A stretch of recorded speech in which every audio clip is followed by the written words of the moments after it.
దేవుని నామానికి స్తుతి కలుగును గాక. దేవుని మహాకృపలో మరలా మనం కలిసి Jesus Bible college classes study చేయడానికి దేవుడిచ్చిన సమయాన్ని బట్టి స్తుతి చెల్లిస్తున్నాను. ఈరోజు మనం మాట్లాడుకోబోయే అంశము ప్రార్థనలో కానీ వాక్యములో కానీ దేవుని గురించి, ప్రభువు గురించి మాట్లాడుతున్న మాటలలో కొన్ని మాటలు ఉపయోగించవచ్చా, ఉపయోగించకూడదా?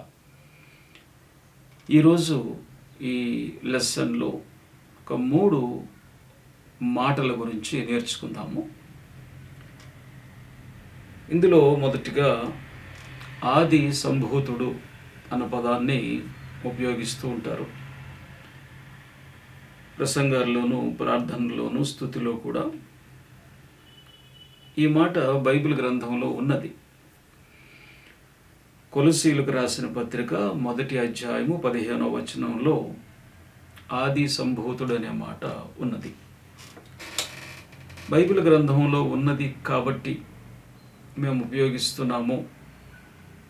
బైబిల్ గ్రంథంలో ఉన్నది ఏదైనా సరే అది సరైనదే అనే ఆలోచనలో ట్రెడిషనల్ అండ్ ఆర్థడాక్స్ క్రిస్టియానిటీ నడుస్తున్నది. ఒక విషయం గమనించండి, దేవుడు మనందరికీ జ్ఞానం ఇచ్చారు.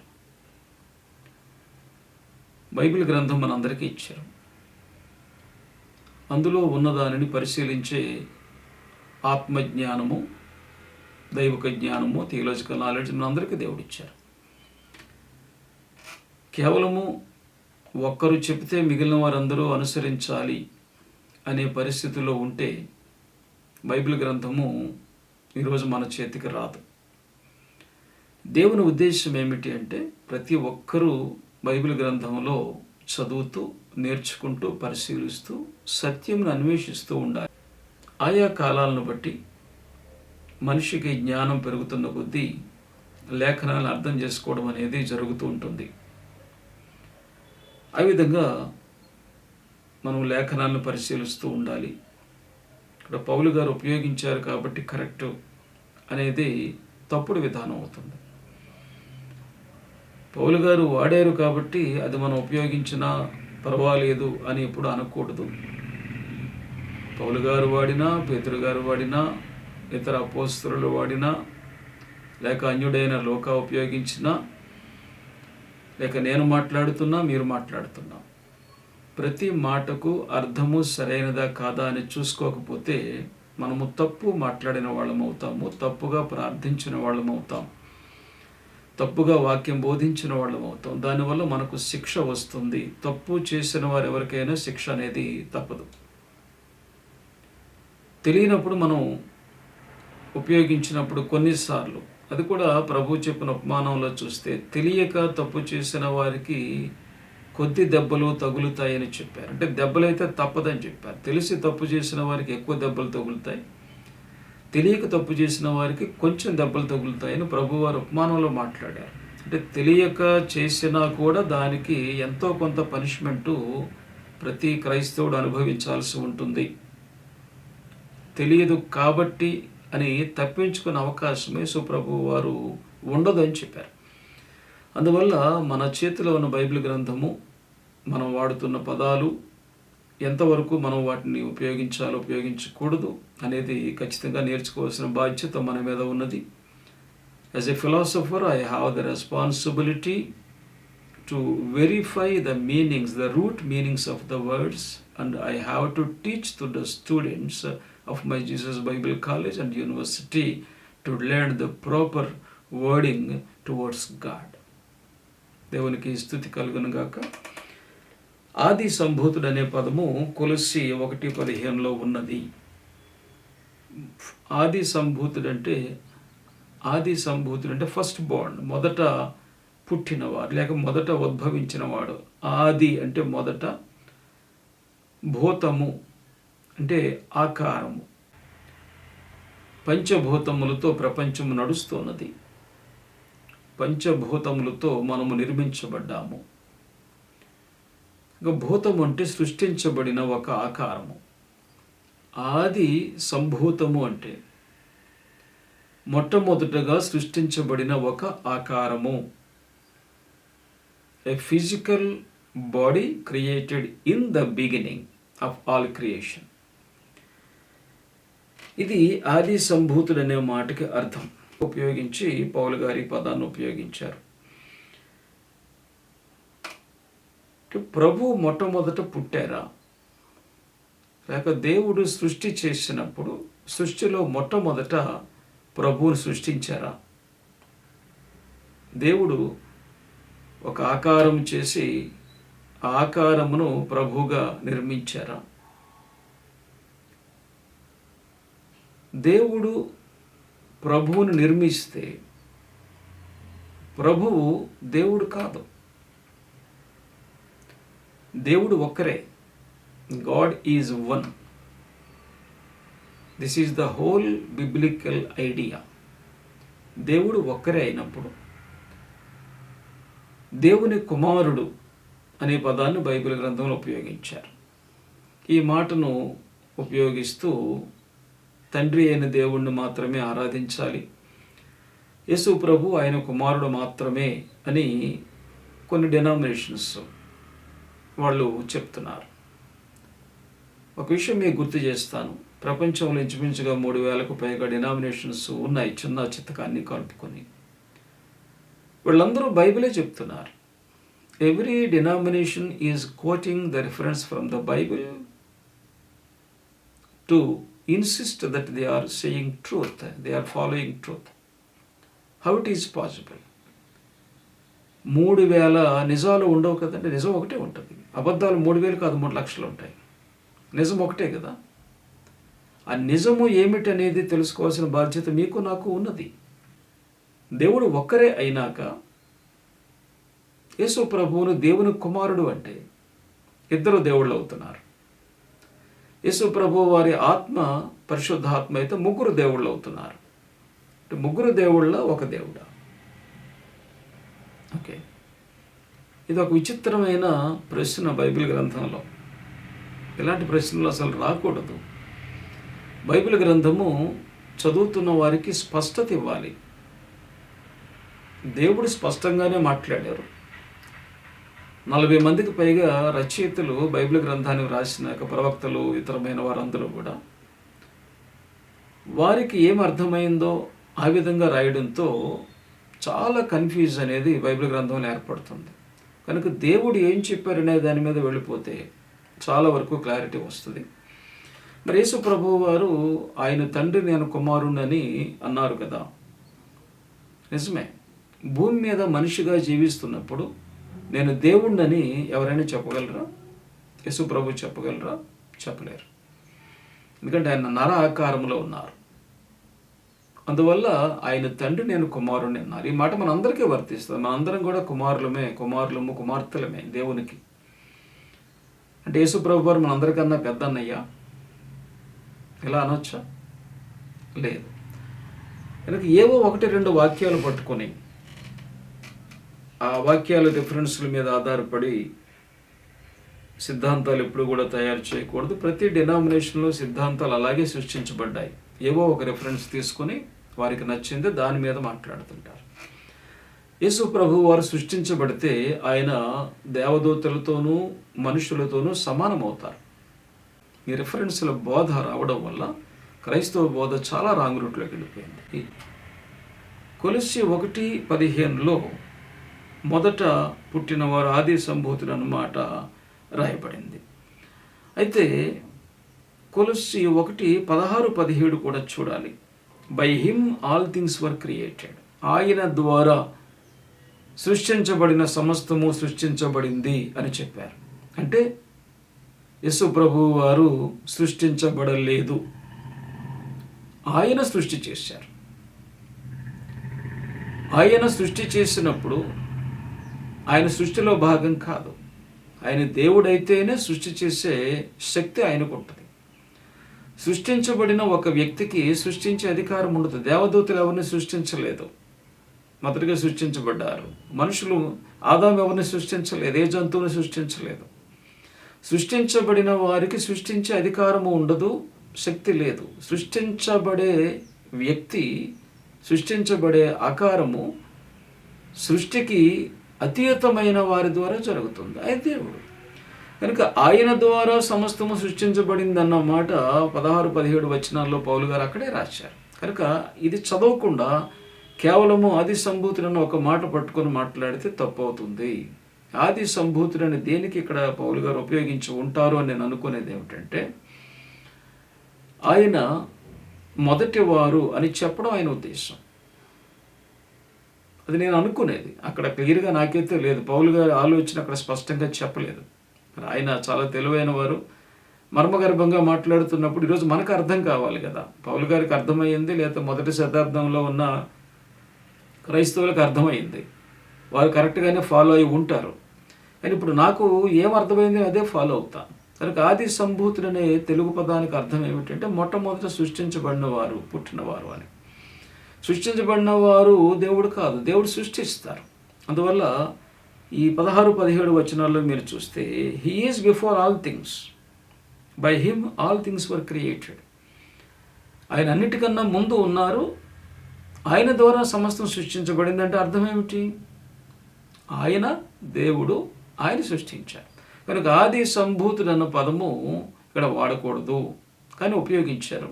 అవసరం లేదు. అది ఆయన సృష్టి కన్నా ముందున్నారు, సృష్టి చేసింది ఆయనే అన్న తర్వాత మళ్ళీ ఆది సంభూతుడు ఆయన మొదట సృష్టించబడ్డారని చెప్పడం ఎలా కరెక్ట్ అవుతుంది? గ్రామటికల్గా ఇది కరెక్ట్ కాదు. ఇప్పుడు రాసినప్పుడు మిస్టేక్ జరిగి ఉండొచ్చు, లేక ఇంటర్ప్రెట్ చేసేటప్పుడు, ట్రాన్స్లేట్ చేసేటప్పుడు మిస్టేక్స్ అవుతుంటాయి. కానీ రెండిటికి సరిపోలేదు.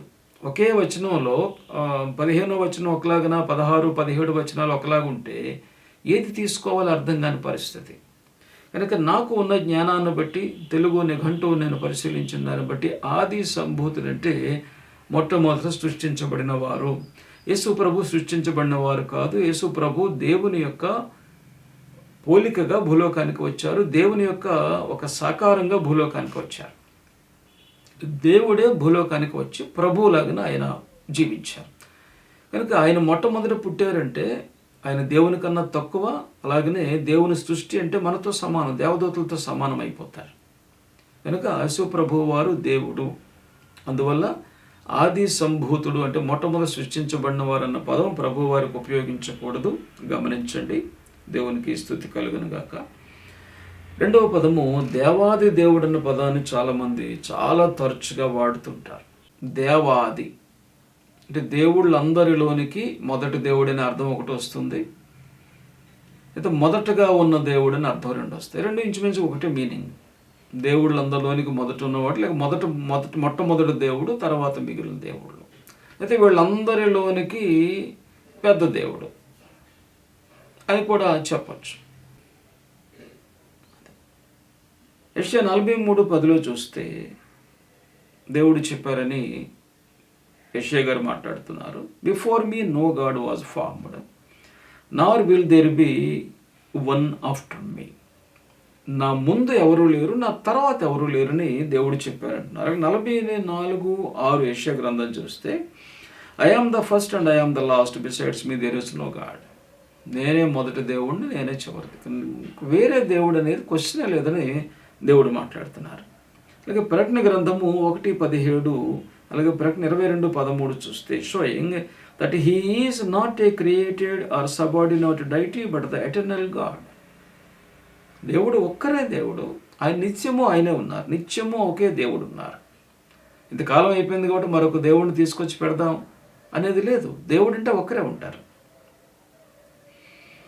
యోహాను 1:1 చాలా స్పష్టంగా తెలియజేస్తూ, the word was God not a God.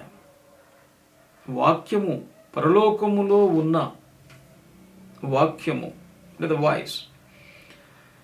ఎందుకు వాక్యం అన్నారంటే, the voice is the creating authority of the universe. దేవుని మాటకు శక్తి ఉన్నది, ఆ మాట ద్వారా సృష్టించబడింది. కనుక దేవుని మాటను, వాక్యమని దేవుణ్ణి సూచిస్తూ మాట్లాడారు. ఆ వాక్యమే దేవుడయ్యారు. కనుక ఇద్దరు దేవుళ్ళు అనే క్వశ్చనే లేదు. అక్కడ ఒక దేవుడు ఉన్నారు, ఇక్కడో దేవుడు వచ్చి యేసు ప్రభువు వారు రెండవ దేవుడు, యెహోవా దేవుడు మొదటి దేవుడు అనే అవకాశం కూడా లేదు. ఇప్పుడు ఆది దేవుడు అంటే యెహోవా దేవుడు ఆది దేవుడు, తర్వాత దేవుడు యేసు ప్రభు అనే అవకాశం లేదు, ఎందుకంటే దేవుడు ఒక్కరే. అందువల్ల ఆది దేవుడు, దేవాది దేవుడు, దేవుళ్ళందరిలోనికి దేవుడు, లేక దేవుళ్ళలో మొదటి దేవుడు అన్న పదము బైబిల్ గ్రంథానికి విరుద్ధము, దేవుని యొక్క సత్యానికి విరుద్ధము. మరి చాలామంది ఉపయోగిస్తున్నారు, వారు తెలిసి ఉపయోగిస్తున్నారో తెలియక ఉపయోగిస్తున్నారో నాకైతే తెలియదు. కానీ ఒకవేళ ఇటువంటి అలవాటు ఈ క్లాస్ వింటున్న మీలో ఉంటే వెంటనే మార్చుకోండి. అది పాపము. దేవుడు ఒకరే అయినప్పుడు దేవుడు మరొకరున్నారు, ఇద్దరున్నారు, నలుగురున్నారని చెప్పడం అనేది పాపము. దేవునికి వ్యతిరేకంగా మాట్లాడేది ఏదైనా పాపం అవుతుంది. When we are speaking against to God and God's will and God's plan, it will become sin. అందువల్ల దేవాది దేవుడు అన్న పదం ఎట్టి పరిస్థితుల్లో ఉపయోగించకూడదు. ఆది సంభూతి అన్న పదం ఎట్టి పరిస్థితుల్లో ఉపయోగించకూడదు. గమనించండి. తర్వాత మూడవ మాట మరొకటి చూద్దాము. యోగ్యుడు అనే పదాన్ని చాలా తరచుగా ఉపయోగిస్తుంటారు, పాటల్లో ఉపయోగిస్తుంటారు, ప్రసంగాల్లో ఉపయోగిస్తుంటారు. ఈ పదం ఎక్కడుందంటే ప్రకటన గ్రంథము 5వ అధ్యాయము 12వ వచనంలో ఉన్నది. Saying with a loud voice, worthy is the lamb that was slain to receive power and riches and wisdom and strength and honor and glory and blessing. తెలుగులో ఈ పదాన్ని మనం చూస్తే, మరియు నేను చూడగా 11వ వచనం, దాని ముందు బ్యాక్గ్రౌండ్ మీకు చెప్తున్నాను. మరియు నేను చూడగా సింహాసనమును జీవులను పెద్దలను ఆవరించి ఉన్న అనేక దూతల స్వరము వినబడెను, వారి లెక్క కోట్ల కొలదిగా ఉండెను. 12వ వచనం, వారు వధించబడిన గొర్రెపిల్ల శక్తియు ఐశ్వర్యమును జ్ఞానమును బలమును ఘనతయు మహిమయు స్తోత్రమును పొందనర్హుడని గొప్ప స్వరముతో చెప్పుచుండిరి. పొందనర్హుడు. అర్హుడు. ఈ అర్హుడన్న పదాన్ని ఉపయోగించొచ్చా, ఉపయోగించకూడదా? ఒక వ్యక్తి అర్హత ఎవరు నిర్ణయిస్తారు? ఆ వ్యక్తి కన్నా పెద్దవాళ్ళు. దేవదూతలు కానీ మనుషులు కానీ దేవుని యొక్క అర్హతను నిర్ణయించగలరా? అర్హతని చెప్పగలరా? దేవుడు అర్హుడే, మమ్మల్ని సృష్టించడానికి దేవుడు అర్హుడే, ఆ సింహాసనం మీద కూర్చోడానికి దేవుడు అర్హుడే, ఆయనకు అర్హత ఉన్నది, మేము అంగీకరిస్తున్నాం, మేము అందరం ఓట్లు వేస్తున్నాం, లేకపోతే మేము అందరం సిగ్నేచర్స్ చేస్తున్నామని చెప్పి దేవదూతలు కానీ మనుషులు కానీ అనొచ్చా? అనగలరా? అనే శక్తి ఉన్నదా? మరి ఎందుకు అర్హుడు అనే పదాన్ని ఉపయోగించారు? ఇటువంటివి ఖచ్చితంగా మనం అబ్జర్వ్ చేయాలి. బైబిల్ గ్రంథంలో ఉన్నది కాబట్టి ఆ పదం వాడవచ్చునా వాడకూడదని పరిశీలించకుండా, ఎందుకంటే నా నోటితో నేను మాట్లాడుతున్నాను, బైబిల్ గ్రంథంలో ఎవరు రాశారో అది వేరే విషయం. నేను ఆ పదాన్ని మాట్లాడుతున్నప్పుడు నేను బాధ్యుడినవుతాను. ఏమయ్యా విజయ్ కుమారు, దేవుడు సింహాసనం మీద కూర్చోవడానికి అర్హుడో కాదో నువ్వు చెప్తావా? చెప్పు, ఎలాగ అర్హుడో ఎలా కాదో అని చెప్పి అంటే నేను చెప్పగలనండి? అంటే పరిశుద్ధ స్థలములోనికి తీసుకెళ్ళబడిన వస్తువు ఏదైనా సరే పరిశుద్ధము, అది సామాన్యులు ఉపయోగించకూడదు, ఇక దాన్ని మళ్ళీ బయటకు తీసుకురాకూడదని చెప్పి ఒక కట్టడ ఉంది. ఈ కట్టడ ఉన్నది బాగానే ఉంది. పొరపాటున ఎవరైనా ఒక యాజకుడు కావాలనో పొరపాటునో ఒక మద్యం సీసా, మత్తు కలిగించే ద్రాక్షారసం యొక్క బాటిలు పరిశుద్ధ స్థలంలో పట్టుకెళ్ళారు అనుకోండి, ఈ మద్యము బాటిలు పవిత్రమైపోతుందా? ఆ వస్తువు మారదు. ఏదైనా ఒక మత్తు కలిగించే ద్రావకాన్ని తీసుకొని ప్రార్థన చేస్తే దానిలోని మొత్తం అంతా విరిగిపోయి అది మామూలుగా ఒక వాటర్ లాగానో ఒక జ్యూస్ లాగానో మారిపోతే తాగండి, నో ప్రాబ్లం, ఇబ్బంది లేదు. నాకు కూడా ఇవ్వండి, నేను కూడా తాగుతాను. కానీ ప్రార్థన చేసినప్పుడు దానిలోని మత్తు విరిగిపోద్దా? అలాగే ఉంటుందా, ఉండదా? లేక పరిశుద్ధ స్థలంలోనికి తీసుకుని వెళ్ళిన మద్యం బాటిల్లో మద్యము రసంగా మారిపోతుందో, ద్రాక్షరసంగా మారిపోతుందో, మారిపోతే తాగండి. ఓకే. అలాగే పరిశుద్ధ గ్రంథం అని చెప్తున్న బైబిల్ గ్రంథంలో అది పరిశుద్ధ స్థలం, ఇది పరిశుద్ధ గ్రంథం అని చెప్తున్నాం మనం. మరి పరిశుద్ధ గ్రంథం అని చెప్తున్న బైబిల్లో ఒక మిస్టేక్ జరిగితే అది కరెక్ట్ అయిపోతుందా? అవదు కదా. మనం దేవుణ్ణి ఆరాధిస్తున్నాము, దేవుని సత్యాన్ని తెలుసుకోవడానికి బైబిల్ చదువుతున్నాం. We are reading the Bible to get the truth of God. దేవుని యొక్క సత్యాన్ని అన్వేషించడానికి బైబిల్ గ్రంథాన్ని మనం చదువుతున్నాం. అంతే బైబిల్ గ్రంథంలో ఉన్నది ఉన్నట్టు నమ్మడానికి మనం బైబిల్ గ్రంథాన్ని చదవట్లేదు. నేనైతే అలా చదవను. బైబిల్ గ్రంథంలో దేవుని సత్యాన్ని తెలుసుకోవడానికి బైబిల్ గ్రంథాన్ని నేను చదువుతాను. That is theology. I will search in various dimensions to know the truth of God. My friend, there is the Bible. It is given to me to understand the ideology and the thoughts and the things of the God. Yes, I am going to understand. I am understanding the things from the Bible. But if there is any mistake in the Bible by human interaction or their misunderstanding, why should I follow that? కనుక ఒక మనిషికి దేవుని అర్హత నిర్ణయించే అవకాశము ఉన్నదా? లేదు. దేవదూతులకు ఉన్నదా? లేదు. మరి దేవదూతలు దేవుడు అర్హుడని చెప్పి ఎలాగున స్తుతిస్తారు అక్కడ? ఓకే, దేవుని అర్హత నేను నిర్ణయించగలనండి ఒక బైబిల్ స్టూడెంట్, కానీ మీరంటే నాకు అభ్యంతరం లేదు. రేపు పొద్దున దేవుడు ఒకవేళ మిమ్మల్ని జడ్జిమెంట్లో అడిగితే ఏమయ్యా నా అర్హతను నిర్ణయించగలవు అంటే మీరు ఆన్సర్ చెప్పగలిగితే నాకు ఇబ్బంది లేదు. But I cannot. కనుక నేను ఆ పదాన్ని ఉపయోగించలేను. దేవుడు అర్హుడో కాదో నేను ఎలా చెప్పగలను? కనుక దేవుడా మీరు అర్హులని పదం నేను ఎలా వాడతాను? నేను వాడలేను, వాడకూడదు. It is against to the ethics of a Christian. Okay. ఇక్కడ మరొక వచనం 13వ వచనం చూస్తే, అంతటా పరలోకమందును భూలోకమందును భూమి క్రిందను సముద్రంలో ఉన్న ప్రతి సృష్టము అనగా వాటిలో ఉన్న సర్వమును సింహాసనాసీనుడై ఉన్న వారికిని గొర్రె పిల్లకును స్తోత్రమును ఘనతయు మహిమయు ప్రభావమును యుగయుగములు కలుగునుగాక అని చెప్తూ ఉంటుంది. ఆ 4 జీవులు ఆమేన్ అని చెప్పగా ఆ పెద్దలు సాగిలపడి నమస్కారం చేశారు. 13వ వచనంలో వాళ్ళు అందరినీ ఇంక్లూడ్ చేశారు. ఇక్కడ మీరు అబ్జర్వ్ చేయండి. 12వ వచనంలో దేవదూతలు చెప్పారు అన్నారు. 13వ వచనం వచ్చేసరికి and every creature which is in heaven and on the earth and under the earth and such as are in the sea and all that are in them heard I saying blessing and honour and glory and power be unto him that sitteth upon the throne and unto the Lamb forever and ever. వారికి ఇక్కడ మళ్ళీ గొర్రె పిల్లని ఎందుకు ప్రత్యేకంగా చూపించారు అనేది ప్రకటన గ్రంథం మీరు అన్వేషిస్తే తెలుస్తుంది. ప్రకటన గ్రంథం నేను చెప్పిన క్లాసెస్ మీరు వింటే మీకు అర్థమవుతుంది. ఇక్కడ మనకు సబ్జెక్ట్ ఏమిటంటే గొర్రె పిల్ల వేరుగా ఉన్నారు, సింహాసనం మీద తండ్రి దేవుడు, ఇది కాదు మన ఇక్కడ పాయింట్. అది వచ్చినప్పుడు మాట్లాడుకుందాం. ఆల్రెడీ చెప్పాను నేను రెవల్యూషన్ క్లాసెస్లో. ఇక్కడ పాయింట్ ఏమిటంటే అర్హుడన్న పదాన్ని ఉపయోగించవచ్చు, ఉపయోగించకూడదా? 12వ వచనంలో ఏం చెప్పారు? దేవుడు అర్హుడని దేవదూతలు అన్నారు అని చెప్పారు. 13వ వచనం వచ్చేసరికి దేవదూతలను కూడా ఇంక్లూడ్ చేశారు. ఎలా ఇంక్లూడ్ చేశారు? Which is in haven. పరలోకములో ఉన్నవారంటే దేవదూతలే కదా.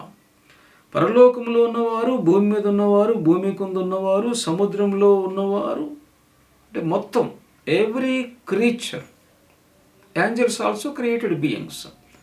మనకి వీరందరూ కలిపి ఏం చెప్తున్నారు? కలుగునుగాక అంటున్నారు. కలుగునుగాక. 12వ వచనంలోనేమో అర్హుడని అన్నారని అన్నారు, 13వ వచనంలో కలుగునుగాక అంటున్నారు. ఏంటిది? ఒక్క వచనం తర్వాత మరో వచనంలో ఇంత కాంట్రాస్ట్ ఉంటే ఎలాగ నేను అర్థం చేసుకోవాలి? పైనేమో అర్హుడని అన్నారు, కిందేమో అర్హుడు కాదు, ఆయన కలుగుతాయి, ఆయనకు మేము చెల్లిస్తున్నాము అని చెప్పారు. ఈ 2 వచనాలు ఏ వచనం నేను తీసుకోవాలి? ఇందాక కొలస్సీలో కూడా మనం చూచాం. 15వ వచనం ఒకలాగా ఉంది, 16 ఒకలాగా ఉంది, 17 ఒకలాగా ఉంది.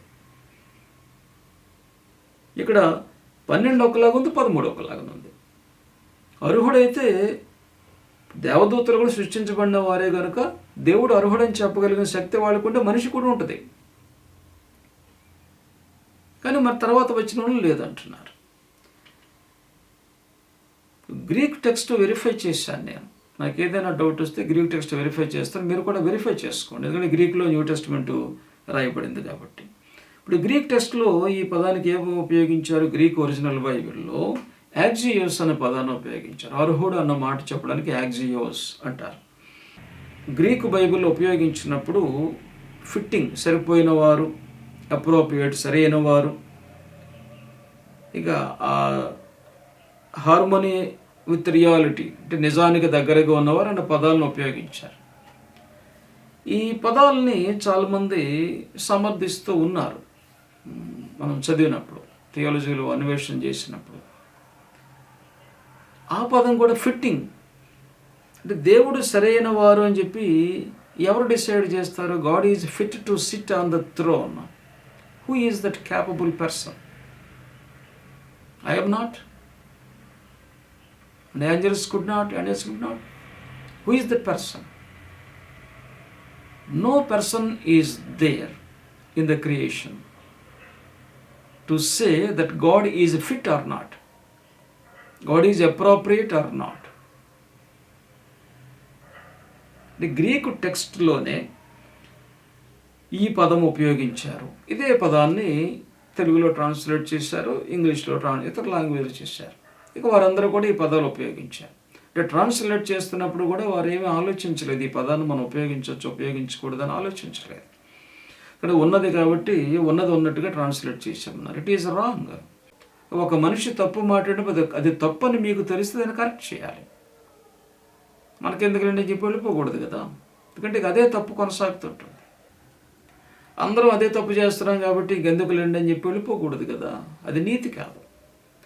అలాగే అందరూ వాడుతున్నారు కాబట్టి నేను వాడుతున్నాను, బైబిల్లో ఉన్నది కాబట్టి వాడుతున్నానంటే దేవుడు అంగీకరించరు. మరలా మీకు గుర్తు చేస్తున్నాను, బైబిల్లో ఉన్నది కాబట్టి నేను వాడతాను, అయితే పౌలు గారు చెప్పారు కాబట్టి వాడతాను, పేతురు గారు చెప్పారు కాబట్టి వాడతాను, అయితే అపోస్తలులు చెప్పారు కాబట్టి వాడతాను అంటే మీ ఇంటెలెక్చువాలిటీ ఏమైంది?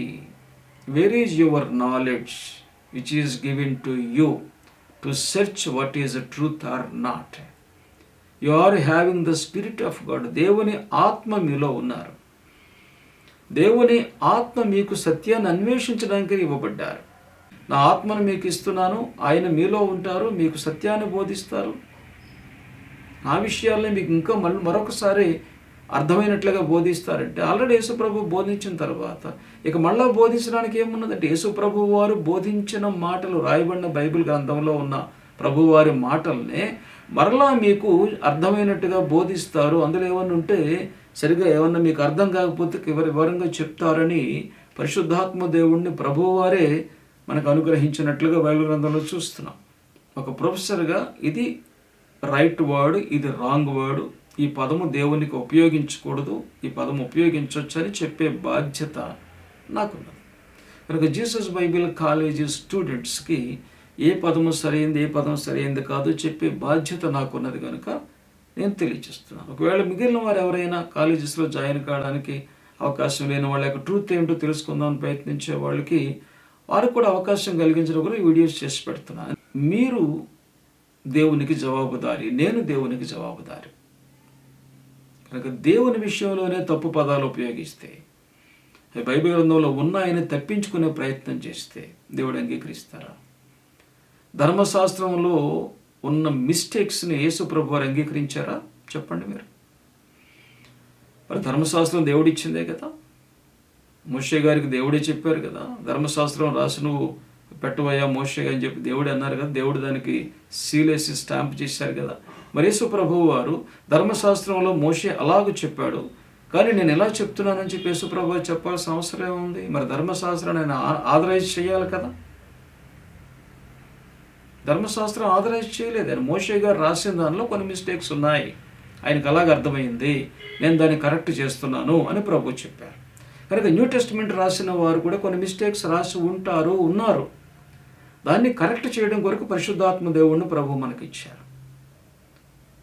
కనుక పరిశుద్ధాత్మ దేవుని ద్వారా నాలో ఉన్న ఆ సత్యాన్ని అన్వేషించడం కొరకు నేను అన్వేషిస్తున్నప్పుడు ఈ పదాలు సరైనవి కాదు అని చెప్పి నాకు అర్థమైన తర్వాత ఈ పదాలు నేను ఉపయోగించడం మానేశాను. దేవుడు ఒకవేళ అడిగితే అందరం కూడా దేవునికి జవాబు చెప్పాల్సి ఉంటుంది. గమనించండి, ఈ 3 పాయింట్స్ ఈరోజు మాట్లాడుకున్నాము. చాలా ఉన్నాయి. వాళ్ళు మీకు ఇంకేమైనా డౌట్స్ ఉంటే, ఏమండి ఈ పదం వాడొచ్చా వాడకూడదా నాకు ఒక డౌట్ ఉందని చెప్పి మీకు ఏదైనా పదాల గురించి డౌట్ ఉంటే ఆ పదాలు నాకు ఈ వీడియో కింద మెసేజ్ పెట్టండి, నేను చూస్తాను. నెక్స్ట్ వీడియోస్లో ఆ పదాలు సరైనవో కాదో, వాడొచ్చో వాడకూడదో నేను మీకు తెలియచేస్తాను. ఇక్కడితో ఈ వీడియో ముగిస్తున్నాను.